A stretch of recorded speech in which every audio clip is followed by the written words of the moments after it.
नमस्कार, SBT news में आपका स्वागत है। पेश है 22 अगस्त मंगलवार सुबह 11:15 बजे राजस्थान की बड़ी खबरें। लोकसभा अध्यक्ष ओम बिरला ने सदन में सुनियोजित व्यवधानों की प्रवृत्ति पर अंकुश लगाना आवश्यक बताते हुए कहा है कि सदन की गरिमा को बनाए रखने के लिए जनप्रतिनिधियों को अनुकरणीय आचरण एवं शिष्टाचार बनाए रखना चाहिए। बिरला उदयपुर के राष्ट्रमंडल संसदीय संघ भारत क्षेत्र के 9वें सम्मेलन का उद्घाटन करने के बाद अपने संबोधन में ये बात कही। उन्होंने कहा कि सदन में सुनियोजित व्यवधानों की प्रवृत्ति पर अंकुश लगाना आवश्यक है, क्योंकि इस प्रवृत्ति से सदन की गरिमा कम होती है।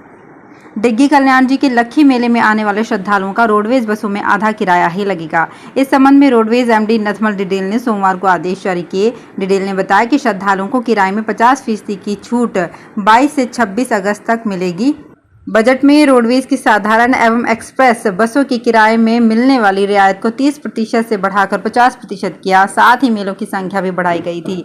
उन्होंने बताया कि श्रद्धालुओं की सुविधा के लिए सवाईमाधोपुर, दौसा, जयपुर एवं विद्याधर नगर डिपो से 5-5 अतिरिक्त बसें वैशाली नगर एवं टोक आगार को आवंटित करने के आदेश जारी किए गए हैं।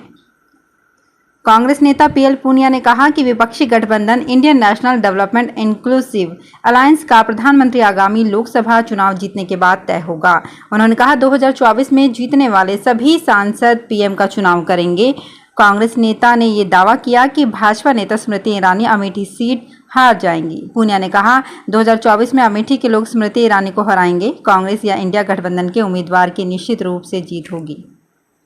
तालों की नगरी अलीगढ़ में सोमवार का नजारा आम दिनों से बिल्कुल अलग था। मौका था पूर्व सीएम कल्याण सिंह उर्फ बाबूजी को उनकी दूसरी पुण्यतिथि पर श्रद्धांजलि देने का। इस मौके पर हुए कार्यक्रम में केंद्रीय गृह मंत्री अमित शाह, सीएम योगी आदित्यनाथ समेत कई दिग्गज नेता मौजूद रहे। सभी ने अपने अपने अंदाज में बाबूजी को श्रद्धांजलि भी दी, लेकिन डिप्टी सीएम केशव मौर्य बाकी दिग्गजों से 2 कदम आगे निकल गए। जब केशव मौर्य के बोलने की बारी आई तो उन्होंने सबसे पहले जय श्री राम का नारा लगवाया। इतना ही नहीं, उन्होंने भारी भीड़ के बीच मंच से अलीगढ़ का नाम बदलने के भी संकेत दे दिए। केशव ने कहा, हरिगढ़ वालों बोलो जय श्री राम। अयोध्या में बाबूजी का सपना पूरा हो रहा है, इससे बड़ी बात नहीं हो सकती है। फतेह सागर झील एक बार फिर ओवरफ्लो हो गई है। मानसून के दोबारा सक्रिय होने से झील में पानी की आवक बढ़ने पर सोमवार दोपहर झील के 4 गेट 2-2 इंच तक खोले गए। जल संसाधन विभाग के अधिशासी अभियंता अनिल कुमार ने बताया कि पिछले 2 दिन से अंचल में बारिश का दौर चल रहा है, इससे झीलों में पानी की आवक बढ़ी है। सोमवार को स्वरूप सागर के 2 गेट 2-2 इंच तक खोलकर 80 क्यूसेक पानी का डिस्चार्ज किया गया। जयपुर वन विभाग से जुड़ी बड़ी खबर। राजस्थान राज्य वन्य जीव मंडल की बैठक 26 अगस्त को मुख्यमंत्री निवास पर दोपहर 12 बजे से होगी। मुख्यमंत्री अशोक गहलोत बैठक की अध्यक्षता करेंगे। कुछ सदस्य बैठक में वीसी के जरिए ऑनलाइन भी जुड़ेंगे। भरत सिंह कुंदनपुर, धीरेन्द्र गोधाम, किसना राम बिश्नोई, खुशवीर सिंह, रवि सिंह, दीपक आपटे, हेमेंद्र कोठारी, राजेश गोपाल, सुनील मेहता, केएस गोपी सुंदर, सन्नी सेबेस्टियन, जैसल सिंह, सिमरत कौर सिंधु, सूरज सिंह पूनिया, हर सहाय मीणा और निकाराम गरासिया सदस्य के रूप में बैठक में शामिल होंगे। राजस्थान सरकार अब जल्द ही राजस्थान का विजन 2030 डॉक्यूमेंट जारी करेगी। मुख्यमंत्री अशोक गहलोत मंगलवार दोपहर 12 बजे बिरला सभागार में आयोजित राज्य स्तरीय कार्यक्रम में सभी वर्गों के प्रतिनिधियों सहित विभिन्न विभागों के अतिरिक्त मुख्य सचिव, प्रमुख शासन सचिव, शासन सचिव एवं विभागाध्यक्षों से चर्चा करेंगे।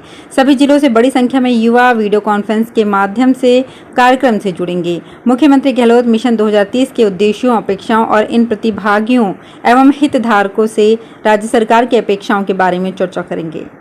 जोधपुर की सेंट्रल जेल में बंद आसाराम सोमवार सुबह चोटिल हो गया। मॉर्निंग वॉक करते हुए आसाराम का पैर फिसल गया, उसकी आंख के नीचे चोट आई है। पैर में चोट लगने की बात कही जा रही है। आसाराम का प्राथमिक उपचार जेल की डिस्पेंसरी में ही कर दिया गया। इसके बाद उसे एम्स अस्पताल लाने की चर्चा भी हुई, लेकिन शाम तक उसे जेल से बाहर नहीं लाया गया था। अजमेर नगर निगम की ओर से सोमवार को पुरानी मंडी और चूड़ी बाजार में अस्थायी अतिक्रमण करने वाले दुकानदारों और ठेला चालकों पर कार्यवाही की गई। निगम टीम ने कार्यवाही करने के साथ ही व्यापारियों और ठेला चालकों को समझाइश कर भविष्य में अतिक्रमण नहीं करने की चेतावनी दी है। नगर निगम के द्वारा आगामी रक्षाबंधन के त्यौहार को देखते हुए इससे कार्यवाही को अंजाम दिया गया। सोमवार को निगम टीम चूड़ी बाजार और पुरानी मंडी पहुंची और दुकानदारों और ठेला चालकों पर अस्थायी अतिक्रमण करने पर कार्यवाही की। बिजली समस्याओं को लेकर किसान पिछले 4 दिन से जोधपुर डिस्कॉम मुख्यालय के बाहर पड़ाव डाले हुए हैं। सोमवार को उन्होंने आंदोलन तेज करते हुए डिस्कॉम मुख्यालय का घेराव कर दिया। काफी देर तक उग्र नारेबाजी हुई, इसके बाद पुलिस ने मामला शांत किया। भारतीय किसान संघ के बैनर तले किसान पिछले 4 दिन से बिजली समस्याओं को लेकर आंदोलन कर रहे थे। राजस्थान रोडवेज को बचाने के लिए रोडवेज कर्मी पिछले कई वर्षों से लड़ाई लड़ रहे हैं। इसके लिए हर बार धरना प्रदर्शन किए जाते हैं, लेकिन उनकी मांगें आज तक पूरी तरह से नहीं मानी गई। इस बार रोडवेज कर्मचारियों के सभी संगठनों ने मिलकर रोडवेज का चक्का जाम करने का पूरा रोड मैप तैयार किया है।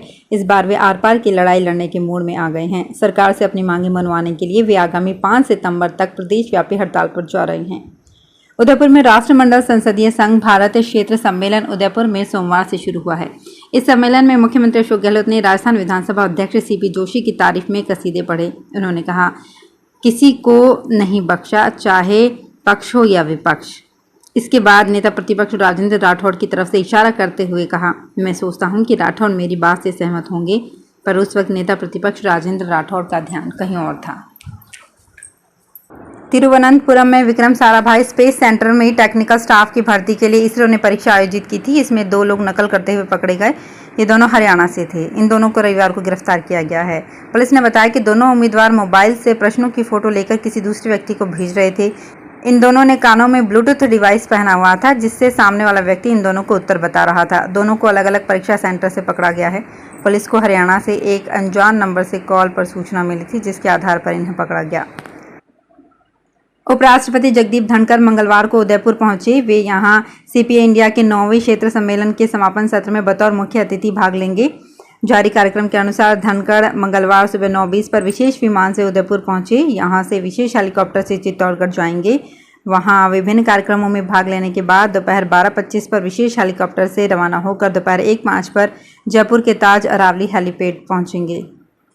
बीसलपुर इंटेक पंपिंग स्टेशन पर जयपुर विद्युत वितरण निगम लिमिटेड द्वारा 33 kV HT लाइन के पास लगे पुराने विद्युत पोल को हटाने के लिए 23 अगस्त को सुबह 9 बजे से दोपहर 3 बजे तक विद्युत शटडाउन लिया जाना प्रस्तावित है। इस कारण बीसलपुर पंपिंग स्टेशन से सुबह 9 से दोपहर 3 बजे तक जलापूर्ति बंद रहेगी। जन स्वास्थ्य अभियांत्रिकी विभाग के अतिरिक्त अभियंता जयपुर क्षेत्र अजय सिंह राठौड़ ने बताया कि शहर के विभिन्न क्षेत्र में सायंकालीन पेयजल सप्लाई आंशिक रूप से प्रभावित रहेगी। साथ ही 4 दीवारी क्षेत्र के घाट गेट, मोदी खाना, रामचंद्र चौकड़ी और बास बदनपुर 86 व 89 में जलापूर्ति संपूर्ण रूप से बाधित रहेगी। तो फिलहाल इस बुलेटिन में इतना ही। फिर हाजिर होंगे कुछ और बड़ी खबरों के साथ। अगर आप भी अपने आसपास की छोटी बड़ी और महत्वपूर्ण खबरों से अपडेट रहना चाहते हैं तो सब्सक्राइब कीजिए हमारे चैनल SPT न्यूज को और प्रेस कीजिए बेल आइकन पर।